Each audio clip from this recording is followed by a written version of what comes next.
முதல்ல நான் வாசிச்சது திருக்கோயில்கள்ல தான். அன்னைக்கு மாயூரநாதர் கோவில், இன்னைக்கு கபாலீஸ்வரர் கோவில்.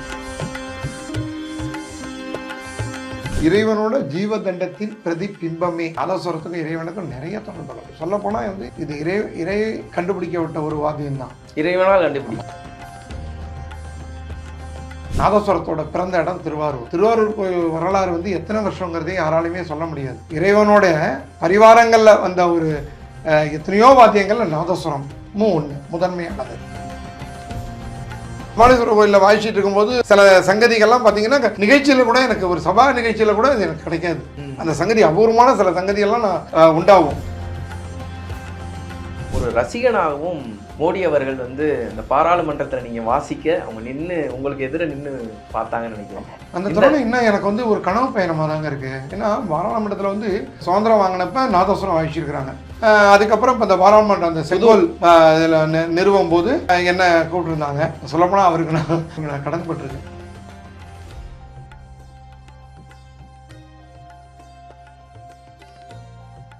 தி டிவைன் தமிழ் நேயர்களுக்கு வணக்கம்.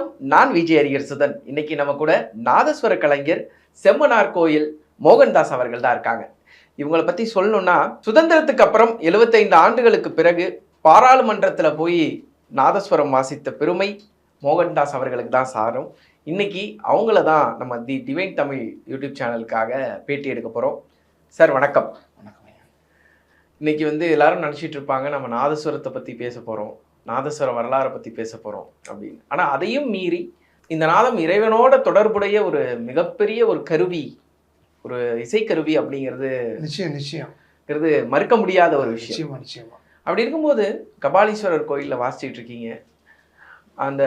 நான் கேட்க போகிறது முதல் கேள்வி அதான். இந்த கபாலீஸ்வரர் கோயில் ஆலயத்தில் உட்காந்து வாசிக்கும் பொழுது எப்படி இருக்கும்? அந்த ஃபர்ஸ்ட் நீங்க போய் அங்கதான் நீங்க வாசிக்க போறீங்க அப்படிங்கிற அந்த நாள் எப்படிப்பட்ட நாளா இருந்துச்சு? நிச்சயமா. என்னுடைய முதல் நிகழ்ச்சி எதுன்னு சொல்லி நிறைய பேர் கேட்பாங்க. அதுக்கு நான் சொல்ற பதிலே முதல் நிகழ்ச்சி எனக்கு ஞாபகம் இல்லை. முதல்ல நான் வாசிச்சது திருக்கோயில்கள்ல தான். அன்னைக்கு மாயூரநாதர் கோவில், இன்னைக்கு கபாலீஸ்வரர் கோவில். முதல்ல நான் என்னுடைய நாதஸ்வரத்தை ஆரம்பிச்சதே என்னுடைய முதல் நிகழ்ச்சியா நான் அதை தான் எடுத்துக்கிறேன். சில பேர் முதல் நிகழ்ச்சினோடனே சில பேர் சொல்லுவாங்க அங்கே அந்த சபாவில் வாய்ச்சேன், இந்த சபாவில் வாய்ச்சேன், அந்த பெரிய கல்யாணங்களில் பெரிய திருவிழாக்களில் வாய்ச்சிருப்பாங்க. எனக்கு முதல் நிகழ்ச்சி என்னுடைய நிகழ்ச்சி கோவிலில் தான் ஆரம்பிச்சது என்னுடைய இது. நீங்கள் அப்படி சொல்கிறீங்க. எப்போதுமே விநாயகருக்கு தான், விநாயகரை கும்பிட்டு தான் நம்ம உள்ளார போவோம். நிச்சயமா. அப்படி இருக்கும் பொழுது நாதஸ்வரத்தை அந்த விநாயகருக்கான அந்த கீர்த்தனை இதில் வாசித்தா ரொம்ப நல்லா இருக்கும். நிச்சயமா. எப்போதுமே விநாயகர் மேலே தானே எல்லாத்தையுமே தொடங்கும். ஆமாம். நாதஸ்வரம் அப்படின்னாலே கம்பீர நாட்ட ராகம் ரொம்ப பிரதானம். நாதஸ்வரத்துக்கு கம்பீர நாட்டையும் மல்லாரையும் ரொம்ப பிரதானம். அந்த கம்பீர நாட்டில் அமைஞ்சிருக்கிற ஒரு கிருதியே ஞான விநாயகனே அப்படிங்கிற ஒரு கிருதி. விநாயகர் மேல ஒரு 2 லைன் வாய்ச்சி. சரி.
விநாயகரோட ஆரம்பிச்சிருக்கோம்.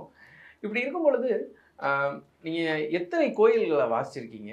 ஒவ்வொரு கோயில்லையும் ஒவ்வொரு அனுபவம் இருக்கும். ஏன்னா ஏசுதாஸ் குருவாயூரில் பாடும்போது அந்த இறைவனே இறங்கி வந்ததாக தான் சொல்லுவாங்க.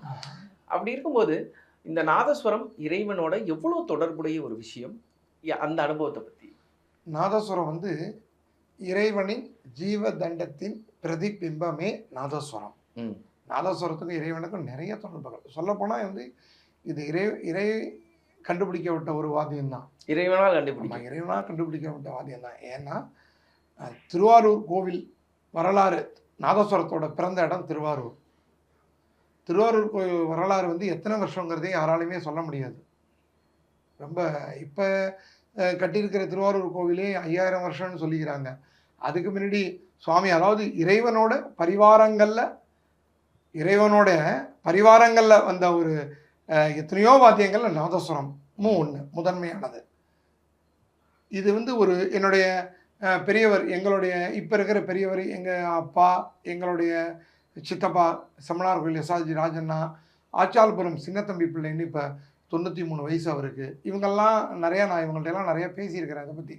அப்படி அவங்கெல்லாம் பேசும்போது அவங்க என்ன சொல்கிறாங்கன்னா, நாதஸ்வரத்துக்கு வயசே கண்டுபிடிக்க முடியாதுங்கிறாங்க. எத்தனையோ 1000 வருஷத்துக்கு முன்னாடி. அதுக்கு தான் ஞானசம்பந்த பெருமான் தேவாரம் இதிலே வந்து இந்த நாட்ட ராகத்தில் தான் முதலாக அந்த தோடுடைய செவியன் போட்டிருக்கிறாரு. தோடுடைய செவியன் வந்து தேவாரம் வந்து முதல் தேவாரம் வந்து ஞானசம்பந்த பெருமான் பாடினது வந்து கம்பீர நாட்ட ராகத்தில் தான். ஓகே. அதனால் அப்போ வந்து மல்லாரிகள் வந்து நாதஸ்வரம் வந்து மல்லாரிகள் வாசிக்கும் போது, அதாவது இந்த நாதஸ்வரம் வந்து மல்லாரிகள் எதுக்கு ஆரம்பிச்சதுன்னு சொன்னால், இறைவனுக்கும் இந்த கோவிலில் சுவாமி ஃபஸ்ட்டு பூஜை மண்டகாபடி தீவாரத்தை ஆனோடனே நம்ம வந்து மல்லாரி தான் ஃபஸ்ட்டு கம்பீர நாட்ட ராகத்தை ஆரம்பித்து மல்லாரி தான் வாசிப்போம். அந்த காலத்தில் மல்லர்கள்னு சுவாமி தூக்குறவங்க இருந்திருக்கிறாங்க. அவங்களுக்கு வந்து சுவாமி தூக்குறவங்களுக்கு வந்து மல்லர்கள்னு ஒரு பேர் உண்டு. அந்த மல்லர்களோட அவங்களுக்கு அந்த களைப்பு தெரியாமல், அந்த சுவாமி தூக்குற இது தெரியாமல் கம்பீரமாக, அதுக்கு தான் கம்பீர நாட்டை, கம்பீர நாட்டையில் அமைஞ்சது தான் அந்த மல்லாரிகளில் நிறைய வகைகள் இருக்குது, கொஞ்சம் கிடையாது. சுவாமி பார்த்தீங்கன்னா இறைவனோட உள்ளார மண்டகாபடி தீவாரணம் ஆகும்போது நம்ம அது முடிஞ்ச உடனே நம்ம மல்லாரி கம்பீர நாட்டையை தொடங்கினோடனே சொல்லிடுவாங்க சுவாமி பரப்பட போகுது அப்படின்னு. சுவாமி பரப்பட போகுது அப்படின்னா அப்புறம் கோபுரவாசல் மல்லாரி இருக்குது. கோபுரவாசல்லேருந்து வெளியில் சன்னதி தெருவில் அதுக்கு உண்டான மல்லாரியில் நிறைய வகைகள் இருக்குது.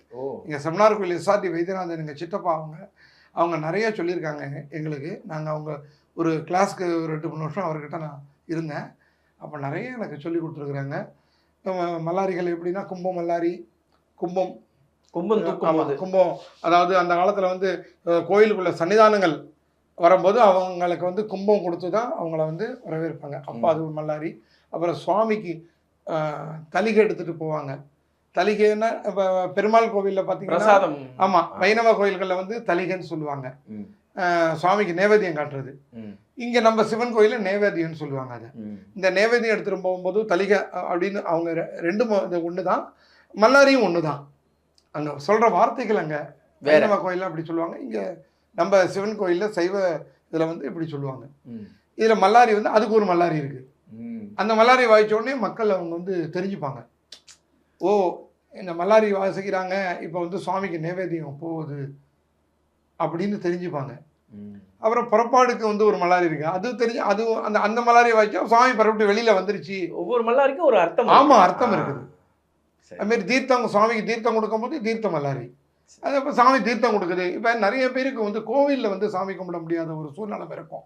அந்த காலங்களில் பார்த்தீங்கன்னா சில வந்து ஜென்ஸ் வந்துடுவாங்க, லேடிஸ் சில பேர் வர முடியாத ஒரு சூழ்நிலையில் இருப்பாங்க. இன்னொன்று வீட்டை விட்டு வர முடியாத பெரியவங்கள், ரொம்ப வயசானவங்க, முடியாதவங்க, அவங்களுக்கெல்லாம் இது ரொம்ப உங்களுக்கு பயனுள்ளதாக இருக்கும். ஆமாம், சில பேர் சாமி புறப்பாட்டுக்கு நம்ம போகணும்னு நினச்சிக்கிட்டு பார்ப்பாங்க. இதை கேட்டவுடனே புறப்பாட்டுக்கு அவங்க, அதாவது எல்லாமே பார்த்தீங்கன்னா சுவாமி நாதஸ்வரத்தை வச்சு தான் எல்லாமே இங்கே முடிவாகுது. சரி, இப்போ நீங்கள் நான் கேட்ட மாதிரி பல கோயில்களில் வாசிச்சிருப்பீங்க. உங்களுக்குன்னு ஒரு கலைஞனை மீறி ஒரு பரவசம்னு இருக்கும்ல, இறைவனுக்கும் உங்களுக்குமான அந்த கனெக்ஷன், அது எந்த கோயிலில் ரொம்ப தீர்க்கமாக தெரிஞ்சிச்சு உங்களுக்கு? பழமையான கோயில்களில், ஆகம விதிப்படி கட்டின பழமையான கோயில்களில், ஒரு 1500, 2000 வருஷம், 3000 வருஷம், 5000 வருஷம் உள்ள கோயில்களில் பார்த்தீங்கன்னா அந்த இது நமக்கு கிடைக்கும். அந்த நமக்கு ஒரு உணர்வு கிடைக்கும் அங்கே. இப்போ கட்டுற புது கோயிலில் அது கிடைக்கவே கிடைக்காது. பழமையான கோயில்களில் தான் அது கிடைக்கும். அங்கே தான் நிறையா மேலே பழமையான கோயில்கள் தான். நான் வாய்ச்சதெல்லாமே எல்லாமே பழமையான கோயில்களாக தான் இருக்கும். இப்ப எந்த கோயில் உங்களுக்கு ரொம்ப ஸ்பெஷலா இருந்துச்சு? இப்பா இறைவனே நம்ம பக்கத்துல நிறைய இருக்கு. அந்த மாதிரி சொல்லணும்னா நிறைய இருக்கு. நிறைய கோயில்கள் இருக்கு. நமக்கு உணர்வு பார்த்தீங்கன்னா கபாலீஸ்வரர் கோயிலில் வாசிக்கும் போது ஒரு உணர்வு ஏற்படும். இன்னொரு கோயில்களில் ஒரு சின்ன கோயில்களில் அப்போ ஒரு உணர்வு ஏற்படும். அது வந்து அந்த அந்த அந்த அதை எப்படி சொல்றது, அதை எப்படி விரிவிக்கிறதுன்னு எனக்கு தெரியல. அது உணர்வுகள், அது நமக்குள்ளே ஏற்படும் உணர்வுகள். ஓகே, சரி. இப்போ நீங்கள் வாசிக்கும் பொழுது பலரும் சுற்றி நின்று வேடிக்கை பார்த்துட்டு இருப்பாங்க, நிறைய பேர் இது பண்ணுவாங்க. அப்படிங்கும்போது இறைவனுக்கும் உங்களுக்குமான ஒரு கனெக்ஷன் இருக்கும்ல, அந்த கனெக்ஷனை நீங்கள் எப்படி பில்ட் பண்ணுவீங்க, அதை வந்து கட்டமைப்பீங்க எப்படி? அது இறைவனுக்கும் உங்களுக்கு முன்னால் ஒரு கனெக்ஷன் இருக்கு, இந்த கோயிலில் நான் வாசிக்கும் போது இறைவனுக்கும் எனக்குமான அந்த கனெக்ஷன் இருக்குங்கிற ஒரு தருணம் இருக்கும். நிச்சயமா எனக்கு அது வந்து மாயூரநாதர் கோவிலில் மயிலாடுதுறையில் அது கிடைச்சிது. எனக்கு அங்கே தான் என்னுடைய நாதஸ்வர தொழில் ஆரம்பித்தேன். அங்கே கிடைச்சிது. இப்போ இங்கே கபாலீஸ்வரர் கோயிலில் எனக்கு அது கிடைக்குது, நல்லா கிடைக்குது. ஏன் அப்படின்னா ஒரு நிறையா சிலது வாசிக்கிறோம். கபாலீஸ்வரர் கோயிலில் வாசிச்சுட்டு இருக்கும்போது, சாயரச்சேல தீவாரில் வாசிச்சுட்டு இருக்கும்போது அந்த உணர்வுபூர்வமாக வாசிக்கிறது சில சங்கதிகள்லாம் பார்த்தீங்கன்னா நிகழ்ச்சியில் கூட, எனக்கு ஒரு சபா நிகழ்ச்சியில் கூட அது எனக்கு கிடைக்காது. அந்த சங்கதி அபூர்வமான சில சங்கதிகள்லாம் அது உண்டாகும். அதுதான் மனோதர்ம சங்கீதம். மனோதர்மங்கிறது என்ன? நம்ம ராகம் வாசிக்கிறது, ஸ்வரம் வாசிக்கிறதுலாம் மனோதர்மம். கிருதிகள் வாசிக்கும் போது கல்பித சங்கீதம். கீர்த்தனை வந்து ஒருத்தருடைய இதை உருவாக்குனது, அதை நம்ம வாசிக்கும் போது அது வேற. அது ஆனால் ராகங்கள் வாசிக்கும் போது நம்மளுடைய கற்பனை தான் நாதஸ்வரங்க. நமக்கான சுதந்திரம் அது. ராகங்கிறது நம்மளுடைய கற்பனை, நம்ம கற்பனையில ஒவ்வொருத்தருடைய கற்பனையில வாசிக்கிறது. அப்ப அந்த கோயில்களை சாயரச்சேல தீவாரத்தில் அந்த கற்பனை வந்து பாத்தீங்கன்னா ரொம்ப அதிகமா இருக்கும். பாத்தீங்கன்னா சில சங்கதிகள்லாம் எனக்கே நமக்கா அந்த சங்கதி விழுந்தது அப்படிங்கிற மாதிரி வரும். அந்த சங்கதி பாத்தீங்கன்னா ஒரு பெரிய சவாலை கூட எனக்கு கிடைக்க மாட்டேங்குது. அது எப்படி சொல்றதுன்னு எனக்கு தெரியல. எனக்கு அந்த உணர்வு இனம் புரியாத ஒரு உணர்வு அது. ஓகே, எந்த இடத்துல ரொம்ப எமோஷன் ஆகிருக்கீங்க? என்னோட தொழில், நான் வந்து இறைவன் வந்து என்ன இவ்வளோ இறுக்கமாக கட்டி பிடிச்சிருக்கானே அப்படின்னு எந்த இடத்துல ரொம்ப எமோஷன் ஆனது? இல்லை, எனக்கு அந்த வந்து சில பாடல்கள் வாசிக்கும் போது இறைவனோட சில பாடல்கள் வந்து என்னை ரொம்ப இது பண்ணிடும். கண்ணில் கொஞ்சம் ஜலம் வந்துடும். முந்தா நாள் கூட ஒரு ப்ரோக்ராம் வந்து, ஒரு நேத்திக்கு முதல் நாள் ஒரு நிகழ்ச்சியில் அது நடந்தது. ராகவேந்திரா கோயில் மயிலாப்பூரில் இருக்குது. இந்த காஞ்சி பெரியவாளோட கோயில் ஒன்று மயிலாப்பூரில் ஸ்தாபிதம் பண்ணியிருக்கிறாங்க. அந்த கும்பாபிஷேகத்துக்கு நான் தான் ப்ரோக்ராம் பண்ணேன். அந்த பண்ணும்போது இப்போ அதோட நிகழ்ச்சி ஜெயந்தி நிகழ்ச்சி வருது. இப்போ பெரியவாளோட ஜெயந்தி 10 நாள் நிகழ்ச்சியில் வந்து எனக்கு முதல் நாள் வந்து நேத்திக்கு முதல் நாள் போட்டிருந்தாங்க நிகழ்ச்சி. அதில் வாசிக்கும் போது இந்த கற்பகவல்லி பாடல் எல்லாமே மயிலாப்பூர் வாசிகளாக இருந்தாங்க. நிறைய க்ரௌடு ஃபுல்லாக கேட்டுட்டு இருந்தாங்க. இப்போ கற்பகவல்லி அவங்களுக்கெல்லாம் வாசிச்சா அவங்களுக்கு ரொம்ப பிடிக்குமே. எப்போதுமே நான் வந்து மக்களை பார்ப்பேன், திருப்பி திருப்பி ஒரு பாடலை வாசித்தாலும் மக்களுக்கு பிடிச்சின்னா நான் எத்தனை இடம் வாசிக்கிறதுக்கு வேணாலும் நான் ரெடியாக இருக்கேன். சில பேர் சொல்லுவாங்க வாய்ச்சதே வாசிக்கிறோம். நமக்கு வந்து மக்கள் தான், நமக்கு ரசிகாஸ் தான் நமக்கு முதல்ல. அவங்க அதை விரும்பி கேட்குறாங்கும் போது எத்தனை இடம் வாசித்தாலும் அதை பற்றி நம்ம வந்து எது நினைக்கக்கூடாது. அந்த பாடலை வாசிக்கும் போது எனக்கு கொஞ்சம் கண்ணில் அப்படியே கொஞ்சம் கலங்கிடுச்சு. ஓகே, அப்படியே கலங்கிடுச்சு. இப்போ ஒரு ரசிகனை நானும் கேட்குறேன், அந்த கற்பகவல்லி இங்கே கூட்டு வர முடியுமா? நிச்சயமா நிச்சயமா. அந்த கற்பகவல்லி பாடல் வந்து அமைஞ்சிருக்கிற ராகங்கள் எல்லாமே பார்த்தீங்கன்னா ரொம்ப அழகா இருக்கும். ஆரம்பமே ஆனந்த பைரவி, ஆனந்தமா இருக்கும். அதுக்கு அடுத்தது ராகம் வந்து கல்யாணி, அப்படி அமைச்சிருக்காரு. யாழ்ப்பாணம் வீரமணி ஐயர்னு பாருங்க. யாழ்ப்பாணத்துல வீரமணி ஐயர்னு ஒருத்தர் வந்து நம்மளுடைய மயிலாப்பூர்ல கற்பாம்பாளை பத்தி போட்டிருக்காரு. இவ்வளவு ஒரு பெரிய விஷயம். அந்த அடுத்த ராகம் வந்து பாத்தீங்கன்னா கல்யாணிக்கு அடுத்தது பாகேஸ்வரி, பாகேஸ்வரிக்கு அடுத்தது வந்து ரஞ்சனி. எல்லாம் அது ரொம்ப அபூர்வமா இருக்கும் அந்த பாடல்.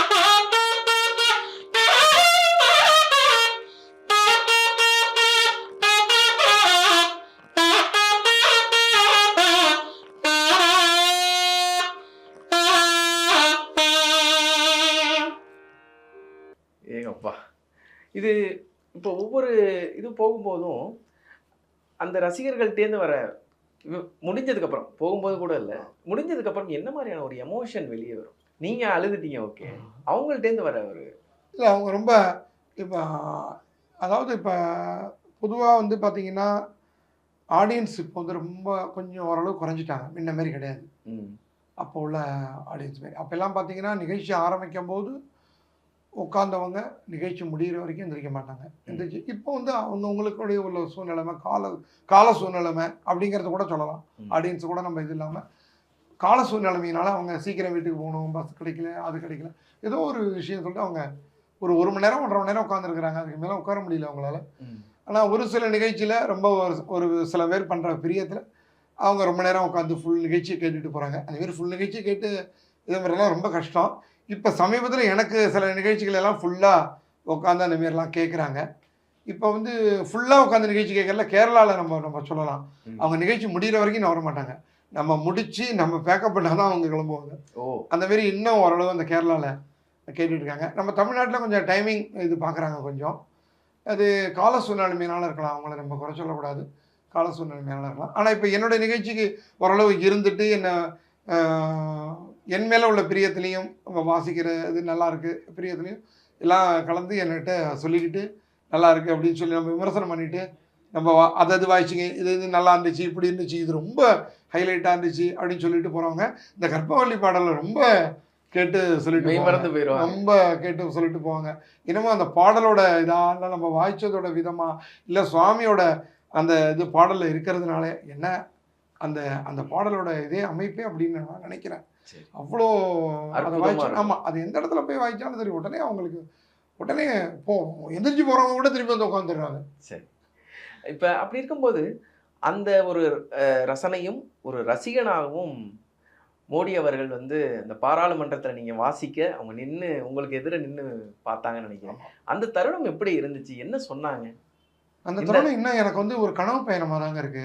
எனக்கு வந்து இப்போ அது போனதெல்லாம் ஒரு கனவு கண்ட மாதிரி. கனவு கண்ட நம்ம என்னடா கனவு தானே அந்த மாதிரி ஆயிடுச்சு இப்போ அந்த பயணம். ஏன்னா பாராளுமன்றத்தில் வந்து சுதந்திரம் வாங்கினப்ப நாதஸ்வரம் வாசிச்சிருக்கிறாங்க.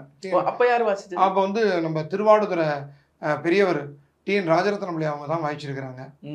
அவங்க ஒரு கிருதி வாய்ச்சிருக்கிறாங்க. அது இப்போ எல்லாருக்கும் தெரியும், சரச சமாதானம்ட்டு காப்பி நாராயணி ராகத்தில் அது வாய்ச்சிருக்கிறாங்க. அவங்க வாய்ச்சதுக்கு அப்புறம் அந்த பாராளுமன்றத்தில் நாதஸ்வரம் ஒலி கேட்கல. அதுக்கப்புறம் இப்போ 75 வருஷம் இருக்கும்னு நினைக்கிறேன். ஆமாம். அதுக்கப்புறம் இப்போ இந்த பாராளுமன்றம் அந்த செங்கோல் இதில் நிறுவும் போது என்னை கூப்பிட்டுருந்தாங்க.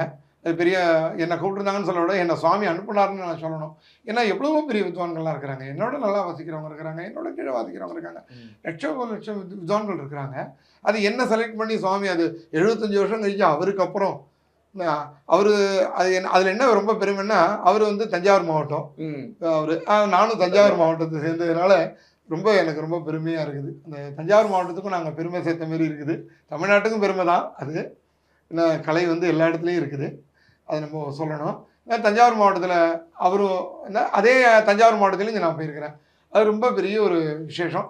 அது எங்கள் குடும்பத்துக்கு கொடுத்த பெரிய பாக்கியமாக நான் நினச்சிக்கிறேன். சொல்லப்போனால் என்னை இறைவன் அனுப்பினதாக தான் நினச்சிக்கிறேன். அதில் அதாவது நான் வந்து எதையுமே மிகைப்படுத்தி பேசலை. உண்மையிலேயே அந்த நிகழ்ச்சி மட்டும் எனக்கு வந்து இறைவன் ஏற்படுத்தினது தான். எப்படி சொல்கிறீங்க அதை? அது எந்த ஒரு தருணம் உங்களை அப்படி யோசிக்க வச்சது? பிரதமர் முன்னாடி இருக்கிறது, பாராளுமன்றத்தில் நம்ம போய் வாசிக்கிறதுங்கிறதெல்லாம் தவிர்த்துட்டு எப்படி நாங்கள் போன எந்த உணர்வு அது அப்படின்னு? அதான் இறை உணர்வு தான். அதில் எந்த மாற்றம் இல்லை, இறை உணர்வு தான். ஏன்னா அவங்க வந்து என்ன முடிவு பண்ணியிருக்காங்கன்னா பத்மஸ்ரீ வாங்கினவங்களாம் இருக்கிறாங்க, பத்ம விபூஷன் வாங்கினவங்களாம் இருக்கிறாங்க வித்வான்கள். அவங்களெல்லாம் கூப்பிடாம நான் விருதெல்லாம் நான் பத்மஸ்ரீ எதுவுமே வாங்கலை. என்னை கூப்பிட்ட ஒரு காரணம் என்ன அப்படின்னா அது வந்து அது ஒரு ஆன்மீக சம்பந்தப்பட்ட ஒரு விழா. செங்கோல் வந்து ஒரு ஆன்மீக சம்பந்தப்பட்ட ஒரு விழா, அது ஒரு காரணம். இன்னொரு விஷயம் என்னன்னா திருக்கோவிலில் ஒரு நல்ல ஒரு திருக்கோயிலில் வாசிக்கிறவங்க வித்வான்களாக வேணும் அப்படின்னு நினச்சி ஒரு கூப்பிட்டவங்க கருதி இருக்கலாம். அவங்க அப்படி பேசும்போது அப்படி தான் நான் புரிஞ்சுக்கிட்டேன். திருக்கோயிலில் வாசிக்கிற வித்வான்களை அழைச்சிட்டு போகணும். அந்த திருக்கோயிலில் வாசிக்கிற வித்வான்கள் இப்போ வெந்நீர் திருக்கோயிலில் நம்ம கபாலீஸ்வரர் திருக்கோயில் தான் சொல்லணும். நீங்கள் அதில் வாய்ச்ச தொட்டு தான் எனக்கு அந்த பாக்கியம் கிடைச்சதாக நான் நினச்சிக்கிறேன். கபாலீஸ்வரர் கோயிலில் வாய்ச்சதுனால தான் எனக்கு அந்த பாக்கியம் எனக்கு கிடைச்சதா. என்ன தனிப்பட்ட முறையில் மோகன்தாஸ் தமிழர் கோயிலில் என்ன அவங்க கூட்டம் மாரி நான் நினைக்கவே இல்லை. கபாலீஸ்வரர் கோயிலில் கபாலீஸ்வரர்கிட்ட நான் பணி செஞ்சுருக்கேன். அவர் எனக்கு கொடுத்த ஒரு பெரிய ஒரு இதாக வச்சுருக்கேன். சொல்லப்போனால் அவருக்கு நான் கபாலீஸ்வரருக்கு நான் கடன்பட்டிருக்கேன் ஒரு விஷயத்தில். எதனால? இல்லை நிச்சயமா இத்தனை வாய்ப்புகள். இவ்வளோ பெரிய ஒரு வாய்ப்பை கொடுத்துருக்கிறாரு, ம். இவ்வளோ பெரிய வாய்ப்பை கொடுத்துருக்கிறாரு. எனக்கு எவ்வளோ அதை இப்போ சொல்லி எனக்கு எத்தனை பேர் நிகழ்ச்சிக்கு என்னை கூப்பிட்றாங்க, அதில் நீங்கள் வாசிச்சிங்க எங்கள் வீட்லேயும் வந்து வாசிக்கணும்னு சொல்லிட்டு எவ்வளோ பேர் கூப்பிட்றாங்க இல்லையா? அது ஒரு பெருமையான ஒரு விஷயம் தானே. நம்ம வாசிக்கிறோம், எல்லாருமே நல்லா வாசிக்கிறாங்க. எல்லாம் இப்போ சின்ன பசங்கள்லாம் நல்லா வாசிக்கிறாங்க, நானும் நல்லா வாசிக்கிறேன், எல்லாரும் நல்லா வாசிக்கிறாங்க. அவங்கள கூப்பிடாம நம்மளே ஏன் கூப்பிட்றாங்க அப்படின்னு சொன்னால் அது ஒரு பெரிய, அது ஒரு எனக்கு ஒரு இதாக கபாலீஸ்வரர் தான் அப்படிங்கிறது. இப்ப கல்யாண வீடுகள்ல வாசிக்கும் போது நாதஸ்வரமா இருக்கட்டும், தமிழா இருக்கட்டும், அது வரைக்கும் நல்லபடியா போயிட்டு மந்திரம் சொல்லும் போது மட்டும் நிறுத்துங்க, நான் மந்திரம் சொன்னதுக்கு அப்புறம் வாசிங்க அப்படின்னு சொல்லும் போது எப்படி இருக்கும்? ஏன்னா அது வந்து இப்ப ஏற்பட்டது. அது ஒரு எனக்கு தெரிஞ்சு நான் வந்து 48 வருஷமா நான் அந்த ஃபீல்டில் இருக்கேன். எனக்கு இப்போ 58.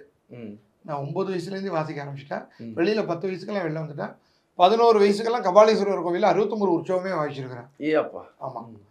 வந்து அப்போ என்னுடைய அனுபவத்தில் நான் சொல்கிறேன், ஒரு 10 வருஷமாக தான் இந்த ஒரு இது வந்திருக்குது. அது என்ன காரணம்னு எனக்கு புரியல, அது யார் ஏற்படுத்தினா எனக்கு இல்லை. இப்பயும் தஞ்சாவூர் மாவட்டத்தில் பார்த்தீங்கன்னா அது கிடையாது. தஞ்சாவூர் மாவட்டத்தில் வந்து இந்த நிறுத்த சொல்லி திருமணங்கள்லாம் வாசிக்கிற பழக்கம் தஞ்சாவூர் மாவட்டத்தில் கிடையாது. இப்போ இந்த வெளியில மாவட்டத்தில் தான் வந்து இப்போ சென்னை வந்து ரொம்ப அதிகமாகிடுச்சு இந்த நிறுத்த சொல்கிறது. உடனே நிறுத்த சொல்லிடுறாங்க. அவங்க பேசணும்னா கூட ஒரு மாப்பிள்ளையோட அப்பாவும் சாஸ்திரிகளும் ஏதாவது பேசிக்கணும்னா கூட உடனே என்ன பண்ணுறாங்க, நாதஸ்வரத்தை நிறுத்த சொல்கிறாங்க. அது மிகப்பெரிய தவறு. இது நான் சொல்லலை, பெரியவங்கலாம் சொல்லியிருக்காங்க. மிகப்பெரிய தவறு. மங்கள வாத்தியத்தை நிறுத்திட்டு எந்த ஒரு விழாவும் நடக்கக்கூடாது. அதுவே ஒரு பெரிய அபசகுணம் மாதிரி. மங்களவாத்தியத்தை நிறுத்துறதே அபசகுணம். அதை வாசிக்க ஆரம்பிச்சுன்னா நிறுத்தக்கூடாது. அவங்க அது வாய்ச்சிட்டும் அந்த ஒளி கேட்டுட்டு இருக்கும்போது அந்த விழா நடக்கணும். அது நிறைய பேர் தவறு செய்கிறாங்க. அது தெரிஞ்சு செய்கிறாங்களா தெரியாமல் செய்கிறாங்களான்னு தெரியல. ஆனால் அது வந்து செய்யக்கூடாதுங்கிறது என்னுடைய பொதுவான கருத்தும் தனிப்பட்ட கருத்தும், எங்களுடைய எல்லா வித்வான்களுடைய கருத்தும் இதுதான். இதில் எந்த வித்வான்களும் மாறுபட்டவர்கள் மாற்று கருத்தே கிடையாது. மாற்று கருத்தே கிடையாது. எந்த வித்வான்கள்ட்ட இந்த பதில் சொல்லுவாங்க. சரி, இப்போ இப்படி உட்காந்துருக்கீங்க, பத்மாசனத்தில் உட்காந்துருக்கீங்க, இதை பிடிச்சி வாசிச்சுட்டு இருக்கீங்க, எவ்வளோ நேரம் உங்களால் அதை கண்ட்ரோல் பண்ணி வாசிக்க முடியுமா? நான் இங்கே ஒன்றும் இல்லை, எனக்கு ஒரு 7-8 மணி நேரம் 10 மணி நேரம் அப்படியே உட்காந்துருப்பேன். இப்படி அதான் வாசிக்க சொன்னீங்கல்ல, சும்மா உட்கார முடியாது. சும்மா என்ன அப்படி உட்கார சொன்னீங்கன்னா என்னால் உட்கார முடியாது. சரி, வெயிலில் சும்மா நடக்க சொன்னீங்கன்னா கால் சுடும். இதே சாமி பரப்பாட்டுக்கு வாசிக்க சொன்னீங்கன்னா அந்த கால் சுடுறது எங்களுக்கு எதுவுமே தெரியாது. இப்போ எந்த கோயிலில் வாசிக்கும் போது, இப்போ சாமி புறப்பாடாக இருக்கலாம், ஒரு மிகப்பெரிய கும்பாபிஷேகமாக இருக்கலாம், உங்களோட இளம் வயதில் எந்த தெய்வம் உங்களுக்கு ரொம்ப கனெக்டாக இப்படி வாசிக்கும் போது நான் இவ்வளோ நேரம் வாசிக்கிட்டு இருக்கேன், எனக்கு வந்து எந்த ஒரு ஹெல்ப்புமே தெரியல அப்படின்னா எந்த கோயில் அது? நிறையா சொல்லுவேன். லால்குடியில் அந்தமாரி திருவாதிரை உற்சவம் லால்குடியில் நடந்து இந்த என்ன பண்ணுவாங்க, இந்த அபிஷேகம் நடக்கும். அபிஷேகமே ரொம்ப நேரம் நடக்கும் நடராஜர் பெருமானுக்கு. அதில் வந்து பார்த்திங்கன்னா ஒரு 5-6 மணி நேரம் நடக்கும் அந்த அபிஷேகம். அதுக்கப்புறம் வந்து புறப்பாடு. இது ரெண்டும் பார்த்திங்கன்னா நான் அது என்ன பண்ணுவாங்கன்னா 2 பார்ட்டாக சொல்லுவாங்க நாதஸ்வரம். ஒரு பார்ட்டு ஒரு குரூப் வந்து அபிஷேகத்துக்கு வாசிப்பாங்க, ஒரு குரூப் புறப்பாட்டுக்கு வாசிப்பாங்க. அதை அவங்க சொல்லும் போது நான் 2த்தையுமே நான் எடுத்துக்கிட்டேன். 2த்தையுமே நான் வாய்ச்சிட்டேன். முடியுமா அப்படிங்கிறாங்க. முடியும் அப்படின்னா நான் 2த்தையும் நான் வாய்ச்சேன். அது எந்த வருஷம் ஞாபகம் இல்லை. அது எப்படியும் ஒரு 25 வருஷத்துக்கு முன்னாடி சொல்கிறேன் நடந்தது. அது நான் 2த்தையுமே நான் வாய்ச்சிருக்கேன். என்னன்னா உணர்வு தான். இறைவன்கிட்ட வாசிக்கும் போது உங்களுக்கு எந்த ஒரு இதுவும் தெரியாது. அதான் சொல்கிறேன், நாங்கள் ரெஸ்ட் ரூம் கூட நாங்கள் எந்திரிச்சு போக நினைக்க மாட்டோம். நீங்கள் நாகஸ்வரங்களை பாருங்களேன், ஒரு 5 மணி நேரம் 6 மணி நேரம் வாய்ச்சிட்டு இருப்பாங்க.